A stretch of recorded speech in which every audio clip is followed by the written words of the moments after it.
If you're buying a home, how would you like to receive a $53,272 savings guarantee in writing? That's right, if you're buying a home, I can actually show you how to save at least that much money on the purchase and financing of a home. Now, how do we do that? Well, it's pretty simple. You need to understand how the bank and a mortgage really works. So let's take a look at this. We need to understand that hiring the right realtor and lender can make a huge difference.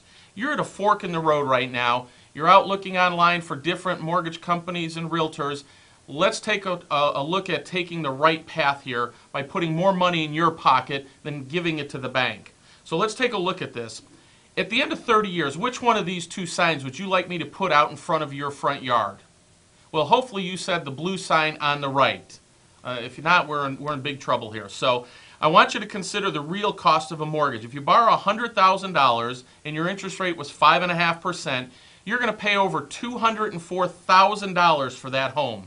What happens is the bank focuses on how much money you pay, you focus on the interest rate. And the reality is, folks, the interest rate has very little impact on your mortgage. It's the dollars that you pay. So we're going to focus on the dollars more than the interest rates.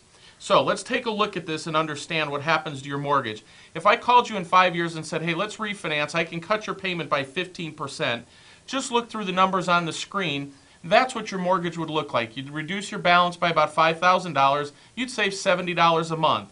Your closing costs are about $3,000. It'll take you about 43 months to break even, correct? That's wrong. It actually takes 35.25 years to break even. Why is that? Because you've been making 60 months of payments. You've given the bank over $34,000 of your money, and you only have reduced your balance by $5,000. So you handed the bank $34,000 of your money for free. So we need to stop that from happening. We don't want you on the little mouse wheel going round and round, never getting ahead. So let's take a look at this. We need to understand, has a lender, a realtor, a financial, or a tax advisor ever shared these facts with you? Well, if not, you've got to ask yourself why. Only two reasons I can think of. Either they don't know or they don't care. The question is, do you really want to be working with them if they don't know this stuff? So let's take a look at a different option. You purchase and finance the home, the same 5.5% interest rate, but instead of taking 30 years to pay it off, we get it paid off in 6 years, eliminate all your other debt in 10 months, and we save $84,847 in interest. Your effective interest rate is 1.21%, and if for the next 24 years you put your money away, your monthly mortgage payment away in an account at 5%, you'd put away over $425,000, and I'll do that all with the same amount of money that any other realtor or lender will have you spend every month. So let's take a look at another idea. What if in 6 years when you paid off your home, instead of selling it, you went out and bought another home, kept it, rented it out, let's call it for $1,000 a month. Your new mortgage payment's $1,136. We can get your second home paid off in 7 years. You save $168,000 in interest. How many homes will you buy at 1.274%? And what if we repeated the process every 6 to 7 years?